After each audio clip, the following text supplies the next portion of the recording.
ਮਨੁੱਖਾਂ ਲਈ ਇਹ ਗੱਲ ਹਮੇਸ਼ਾ ਹੀ ਬੁਝਾਰਤ ਬਣੀ ਰਹੇਗੀ ਕਿ ਵਾਹਿਗੁਰੂ ਨੇ ਬ੍ਰਹਿਮੰਡ ਦੀ ਰਚਨਾ ਕਿਸ ਤਰ੍ਹਾਂ ਕੀਤੀ ਅਤੇ ਉਸ ਨੂੰ ਪਦਾਰਥ ਦਾ ਸਭ ਤੋਂ ਪਹਿਲਾ ਕਣ ਕਿੱਥੋਂ ਮਿਲਿਆ। ਜਿਵੇਂ ਪਹਿਲਾਂ ਦੱਸਿਆ ਜਾ ਚੁੱਕਾ ਹੈ ਕਿ ਪਾਣੀ ਦੀ ਬੂੰਦ ਇਹ ਜਾਣਨ ਦੀ ਕੋਸ਼ਿਸ਼ ਕਰ ਰਹੀ ਹੈ ਕਿ ਸਮੁੰਦਰ ਕਿੰਨਾ ਕੁ ਵੱਡਾ ਹੈ ਅਤੇ ਇਹ ਕਿਸ ਤਰ੍ਹਾਂ ਬਣਿਆ।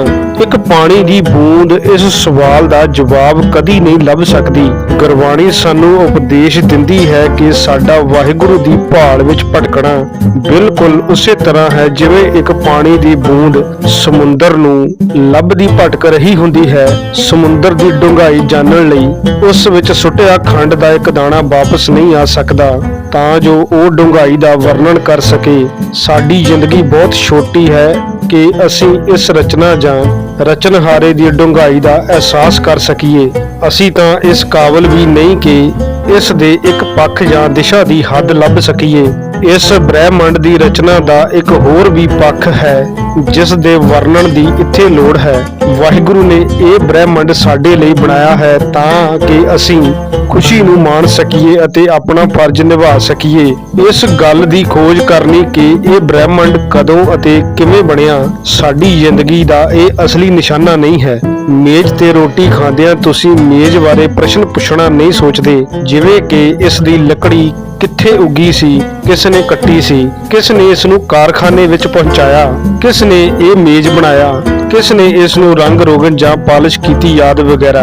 ਸਾਡਾ ਕੰਮ ਉਸ ਮੇਜ਼ ਤੇ ਬੈਠ ਕੇ ਰੋਟੀ ਖਾਣਾ ਹੈ। ਪਰ ਅਗਰ ਜੇਕਰ ਕੋਈ ਸਾਨੂੰ ਇਹਨਾਂ ਸਵਾਲਾਂ ਦਾ ਜਵਾਬ ਦੇ ਵੀ ਦਿੰਦੇ ਹਨ, ਪਰ ਜੇਕਰ ਕੋਈ ਆਦਮੀ ਇਹਨਾਂ ਸਵਾਲਾਂ ਦਾ ਜਵਾਬ ਦੇ ਵੀ ਦਿੰਦਾ ਹੈ ਤਾਂ ਉਹ ਜਵਾਬ ਸਾਡੇ ਰੋਟੀ ਖਾਣ ਨਾਲ ਸੰਬੰਧਿਤ ਨਹੀਂ ਅਤੇ ਨਾ ਹੀ ਉਹਨਾਂ ਬਾਰੇ ਵਾਕਫੀਅਤ ਸਾਡੇ ਲਈ ਕੋਈ ਮਹੱਤਤਾ ਰੱਖਦੀ ਹੈ। ਗੁਰਮਤਿ ਦਾ ਕਹਿਣਾ ਹੈ ਕਿ ਇਹ ਜ਼ਿੰਦਗੀ ਸਾਨੂੰ ਫਜ਼ੂਲ ਕੰਮਾਂ ਵਿੱਚ ਖਰਾਬ ਕਰਨ ਵਾਸਤੇ ਨਹੀਂ ਮਿਲੀ। ਸਾਨੂੰ ਧਰਤੀ, ਸੂਰਜ ਅਤੇ ਹੋਰ ਜੋ ਵੀ ਕੁਝ ਸਾਡੇ ਆਸ-ਪਾਸ ਹੈ ਇਸ ਦੀ ਰਚਨਾ ਨੂੰ ਸਵੀਕਾਰ ਕਰਨਾ ਚਾਹੀਦਾ ਹੈ। ਇਹ ਵੀ ਸਾਨੂੰ ਪਤਾ ਹੈ ਕਿ ਸਾਡੇ ਮਰਨ ਤੋਂ ਬਾਅਦ ਇਹ ਸਭ ਇਸੇ ਤਰ੍ਹਾਂ ਹੀ ਰਹਿਣਗੇ। ਆਓ ਆਪਾਂ ਉਸ ਕੰਮ ਵਿੱਚ ਰੁੱਝੀਏ ਜੋ ਕੰਮ ਸਾਨੂੰ ਮਿਲਿਆ ਹੈ, ਭਾਵ ਮਨੁੱਖਤਾ ਨਾਲ ਪਿਆਰ ਅਤੇ ਇਸ ਦੀ ਸੇਵਾ ਕਰਨਾ, ਅਤੇ ਸਾਡੇ ਕੋਲ ਜੋ ਗਿਣਿਆ ਮਿਥਿਆ ਸਮਾਂ ਹੈ ਉਸ ਵਿੱਚ ਇਹ ਕੰਮ ਵੱਧ ਤੋਂ ਵੱਧ ਕਰ ਸਕੀਏ। ਇਹ ਕੇਵਲ ਇੱਕ ਧਾਰਨਾ ਜਾਂ ਕਲਪਨਾ ਹੈ ਕਿ ਇਹ ਬ੍ਰਹਿਮੰਡ ਇੱਕ ਵੱਡਾ ਧਮਾਕਾ ਹੋਣ ਨਾਲ ਬਣਿਆ। ਅਸਲ ਸਾਨੂੰ ਸੱਚਾਈ ਦਾ ਪਤਾ ਹੀ ਨਹੀਂ। ਜੇਕਰ ਇਹ ਧਮਾਕੇ ਦਾ ਸਿਧਾਂਤ ਸੱਚ ਵੀ ਹੋ ਜਾਵੇ ਤਾਂ ਇਹ ਪ੍ਰਸ਼ਨ ਹੈ ਕਿ ਇਹ ਧਮਾਕਾ ਕਿਸ ਨੇ ਕੀਤਾ। ਜਿਉਂ ਦਾ ਤਿਉਂ ਨਿਰੰਤਰ ਰਹਿੰਦਾ ਹੈ। ਧਮਾਕਾ ਕਰਨ ਵਾਸਤੇ ਕਿਸੇ ਨਾ ਕਿਸੇ ਸ਼ਕਤੀ ਨੂੰ ਜ਼ਿੰਮੇਵਾਰ ਮੰਨਣਾ ਪਵੇਗਾ ਅਤੇ ਫਿਰ ਕਣਾਂ ਵਿੱਚ ਜਾਨ ਪਾਉਣੀ ਵੀ ਕਿਸੇ ਸ਼ਕਤੀ ਦਾ ਹੀ ਕੰਮ ਹੋਵੇਗਾ। ਇਹ ਗੱਲ ਪੱਕੇ ਤੌਰ ਤੇ ਕਹੀ ਜਾ ਸਕਦੀ ਹੈ ਕਿ ਆਤਮਾ ਇਸ ਦੀ ਮੌਜੂਦਗੀ ਬਾਰ-ਬਾਰ ਸਾਬਤ ਕੀਤੀ ਜਾ ਚੁੱਕੀ ਹੈ। ਬਾਰੇ ਇਹ ਨਹੀਂ ਮੰਨਿਆ ਜਾ ਸਕਦਾ ਕਿ ਉਹ ਵੀ ਇਸ ਧਮਾਕੇ ਵਿੱਚੋਂ ਪੈਦਾ ਹੋਈ ਹੈ। ਇਸ ਦਾ ਇੱਕ ਮਾਲਕ ਮੰਨਣਾ ਹੀ ਪਵੇਗਾ ਜਿਸ ਨੂੰ ਅਸੀਂ ਵਾਹਿਗੁਰੂ ਕਹਿੰਦੇ ਹਾਂ, ਜੋ ਪ੍ਰਮਾਤਮਾ ਹੈ। ਇਹ ਬ੍ਰਹਿਮੰਡ ਦੀ ਰਚਨਾ ਬਾਰੇ ਗੁਰਮਤਿ ਦਾ ਇਹ ਫਰਮਾਨ ਹੈ, ਕੀਤਾ ਪਸਾਓ ਇੱਕੋ ਕਵਾਉ ਤਸਤੇ ਹੋਏ ਲੱਖ ਦਰਿਆਓ, ਸਾਚੇ ਤੇ ਪਵਨਾ ਪਿਆ ਪਵਨੇ ਤੇ ਜਲ ਹੋਏ, ਜਲ ਤੇ ਤ੍ਰੈ ਭਵਨ ਸਾਜਿਆ ਘਟ ਘਟ ਜੋਤ ਸਮੋਏ। ਭਾਵ ਇਹ ਹੈ ਕਿ ਉਸ ਦੇ ਇੱਕ ਹੁਕਮ ਨਾਲ ਹੀ ਇਹ ਸਾਰੀ ਸ੍ਰਿਸ਼ਟੀ ਹੋਂਦ ਵਿੱਚ ਆਈ ਅਤੇ ਲੱਖਾਂ ਹੀ ਦਰਿਆਵਾਂ ਜ਼ਿੰਦਗੀ ਦੇ ਸੋਮੇ ਦੀ ਰਚਨਾ ਹੋਈ। ਵਾਹਿਗੁਰੂ ਨੇ ਹਵਾ ਦੀ ਰਚਨਾ ਕੀਤੀ ਅਤੇ ਹਵਾ ਤੋਂ ਪਾਣੀ ਉਤਪੰਨ ਹੋਇਆ। ਪਾਣੀ ਤੋਂ ਹੀ ਅਣਗਿਣਤ ਪ੍ਰਕਾਰ ਦੇ ਜੀਵ ਪੈਦਾ ਹੋਏ ਅਤੇ ਪ੍ਰਮਾਤਮਾ ਸਭ ਵਿੱਚ ਬਿਰਾਜਮਾਨ ਹੈ। ਸਾਨੂੰ ਕੁਦਰਤ ਜੋ ਦਿਖਾਈ ਦਿੰਦੀ ਹੈ ਇਸ ਨੂੰ ਪ੍ਰਤੱਖ ਵਾਹਿਗੁਰੂ ਦਾ ਸਰੀਰ ਸਮਝਣਾ ਚਾਹੀਦਾ ਹੈ, ਜੋ ਅਦਿੱਖ ਤਾਕਤ ਭਾਵ ਸ਼ਕਤੀ ਜਿਸ ਨੂੰ ਅਸੀਂ ਊਰਜਾ ਮੰਨਦੇ ਹਾਂ। ਸਾਨੂੰ ਮੰਨ ਲੈਣਾ ਚਾਹੀਦਾ ਹੈ ਕਿ ਵਾਹਿਗੁਰੂ ਦਾ ਅਦਿੱਖ ਸਰੂਪ ਹੈ। ਆਓ ਆਪਾਂ ਇਸ ਗਿਆਨ ਨਾਲ ਸ਼ੁਰੂਆਤ ਕਰੀਏ ਅਤੇ ਅੱਗੇ ਹੋਰ ਕੰਮ ਕਰੀਏ। ਇਸ ਤਰ੍ਹਾਂ ਅਸੀਂ ਵਾਹਿਗੁਰੂ ਨੂੰ ਦੇਖ ਸਕਾਂਗੇ ਜਿਵੇਂ ਕਿ ਮਹਾਤਮਾ ਲੋਕ ਕਰਦੇ ਆਏ ਹਨ। ਆਓ ਅਸੀਂ ਜਾਣਦੇ ਹਾਂ ਕਿ ਧਰਮਾਂ ਦੀ ਸ਼ੁਰੂਆਤ ਕਿੱਦਾਂ ਅਤੇ ਕਿਸ ਤਰ੍ਹਾਂ ਹੋਈ। ਅਸੀਂ ਜਾਣਦੇ ਹਾਂ ਕਿ ਮਨੁੱਖ ਇੱਕ ਸੁਲਝਿਆ ਹੋਇਆ ਅਤੇ ਵਿਕਸਿਤ ਜਾਨਵਰ ਹੈ। ਉਹ ਹਰ ਗੱਲ ਦਾ ਕਾਰਨ ਲੱਭ ਸਕਦਾ ਹੈ। ਉਸ ਕੋਲ ਆਵਾਜ਼ ਅਤੇ ਸ਼ਬਦਾਂ ਦੀ ਸ਼ਕਤੀ ਹੈ। ਜਨਮ, ਵਾਧਾ ਅਤੇ ਮਰਨ ਦੇ ਜੀਵਨ ਚੱਕਰ ਦੇ ਆਧਾਰ ਤੇ ਮਨੁੱਖ ਨੇ ਆਪਣੇ ਅਤੇ ਜਾਨਵਰ ਵਿੱਚ ਕੋਈ ਫਰਕ ਮਹਿਸੂਸ ਨਹੀਂ ਕੀਤਾ।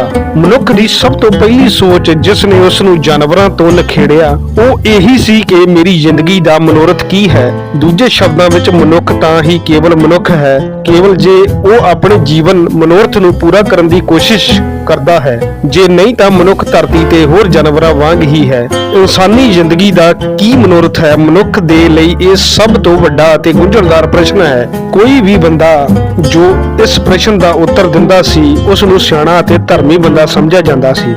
ਲੋਕਾਂ ਦਾ ਇਹ ਵਿਸ਼ਵਾਸ ਸੀ ਕਿ ਉਸ ਉੱਪਰ ਰੱਬ ਦੀ ਮਿਹਰ ਹੈ। ਵਾਹਿਗੁਰੂ ਨੇ ਉਸ ਨੂੰ ਇਹ ਸਾਰਾ ਗਿਆਨ ਦਿਵ ਦ੍ਰਿਸ਼ਟੀ ਅਤੇ ਆਤਮਿਕ ਗਿਆਨ ਰਾਹੀਂ ਦਿੱਤਾ ਹੈ। ਧਰਮੀ ਬੰਦਿਆਂ ਦੁਆਰਾ ਲੋਕਾਂ ਲਈ ਬਣਾਏ ਅਸੂਲਾਂ ਨੂੰ ਧਰਮ ਕਿਹਾ ਗਿਆ ਹੈ ਤੇ ਉਹਨਾਂ ਨੂੰ ਉਸ ਧਰਮ ਦੇ ਸੰਸਥਾਪਕ ਜਾਂ ਬਾਨੀ ਦਾ ਦਰਜਾ ਦਿੱਤਾ ਗਿਆ ਹੈ।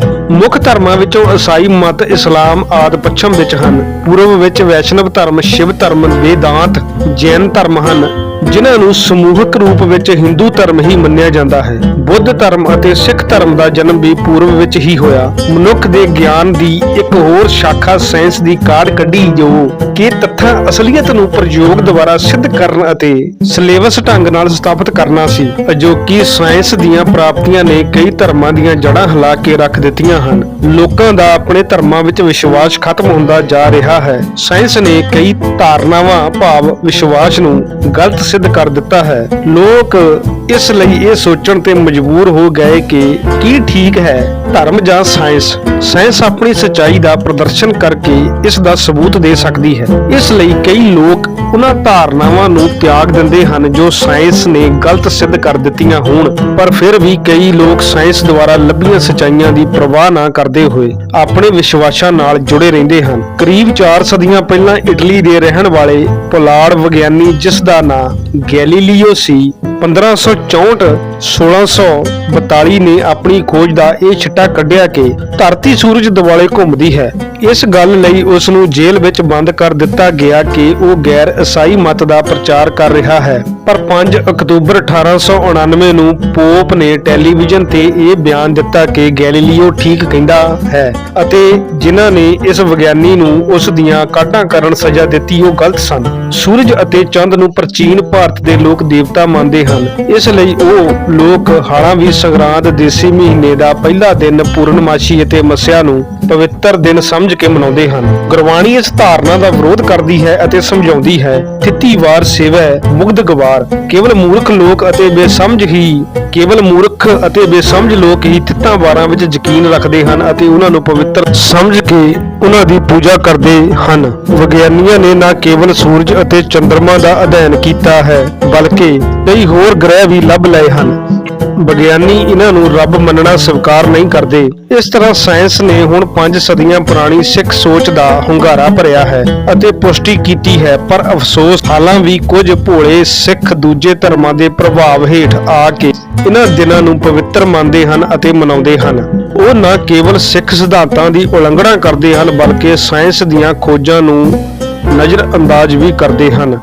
ਸਿੱਖ ਧਰਮ ਇੱਕ ਵਿਲੱਖਣ ਧਰਮ ਹੈ। ਇਹ ਕਿਸੇ ਸਥਾਪਿਤ ਵਿਗਿਆਨਕ ਸੱਚਾਈ ਦੇ ਵਿਰੁੱਧ ਨਹੀਂ, ਪਰ ਅਸਲ ਵਿੱਚ ਇਹ ਸਾਇੰਸ ਦੇ ਖੇਤਰ ਵਿੱਚ ਪ੍ਰਵੇਸ਼ ਨਹੀਂ ਕਰਦਾ। ਪਰੰਤੂ ਬਦਕਿਸਮਤੀ ਇਹ ਹੈ ਕਿ ਸਿੱਖਾਂ ਦੁਆਲੇ ਬ੍ਰਾਹਮਣੀ ਵਿਚਾਰਧਾਰਾ ਦਾ ਪ੍ਰਭਾਵ ਹੋਣ ਕਰਕੇ ਸਿੱਖ ਫਿਲਾਸਫੀ ਨੂੰ ਤੋੜ-ਮੋੜ ਕੇ ਪੇਸ਼ ਕੀਤਾ ਜਾ ਰਿਹਾ ਹੈ। ਲਗਾਤਾਰ ਕੋਸ਼ਿਸ਼ਾਂ ਕੀਤੀਆਂ ਜਾ ਰਹੀਆਂ ਹਨ ਕਿ ਇਸ ਨੂੰ ਪੁਰਾਤਨ ਵੇਦਾਂ ਤੇ ਉਪਨਿਸ਼ਦਾਂ ਦੇ ਵਿਚਾਰਾਂ ਨਾਲ ਰਲਾਇਆ ਜਾ ਸਕੇ, ਜਿਨ੍ਹਾਂ ਦਾ ਗੁਰਬਾਣੀ ਨੇ ਡਟ ਕੇ ਵਿਰੋਧ ਕੀਤਾ ਹੈ। ਮੈਂ ਕਈ ਮਹਾਨ ਧਰਮਾਂ ਦੇ ਗ੍ਰੰਥਾਂ ਦਾ ਅਧਿਐਨ ਕੀਤਾ ਹੈ, ਪਰ ਮੈਨੂੰ ਕਿਸੇ ਹੋਰ ਵਿੱਚ ਇਤਨੀ ਜ਼ਿਆਦਾ ਆਤਮਿਕ ਅਤੇ ਮਾਨਸਿਕ ਪ੍ਰੇਰਨਾ ਸ਼ਕਤੀ ਨਹੀਂ ਮਿਲੀ ਜਿਤਨੀ ਸ੍ਰੀ ਗੁਰੂ ਗ੍ਰੰਥ ਸਾਹਿਬ ਜੀ ਵਿੱਚ।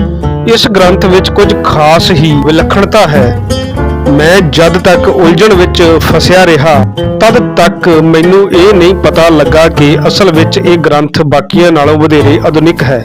ਇਸ ਦਾ ਸੰਕਲਨ 16ਵੀਂ ਸਦੀ ਵਿੱਚ ਹੋਇਆ। ਇਸ ਦਾ ਉਪਦੇਸ਼ ਹਰ ਧਰਮੀ ਅਤੇ ਅਧਰਮੀ ਲਈ ਹੈ, ਕਿਉਂਕਿ ਇਸ ਦਾ ਉਪਦੇਸ਼ ਮਨੁੱਖੀ ਹਿਰਦੇ ਅਤੇ ਆਤਮਾ ਦੀ ਖੋਜ ਲਈ ਹੈ। ਦੁਨੀਆ ਵਿੱਚ ਬੁਰਾਈ ਕਿਉਂ ਹੈ? ਬੁਰਾਈ ਦੀ ਹੋਂਦ ਇੱਕ ਪੱਛਮੀ ਸੋਚ ਹੈ ਜਿਸ ਨਾਲ ਸਿੱਖ ਧਰਮ ਸਹਿਮਤ ਨਹੀਂ।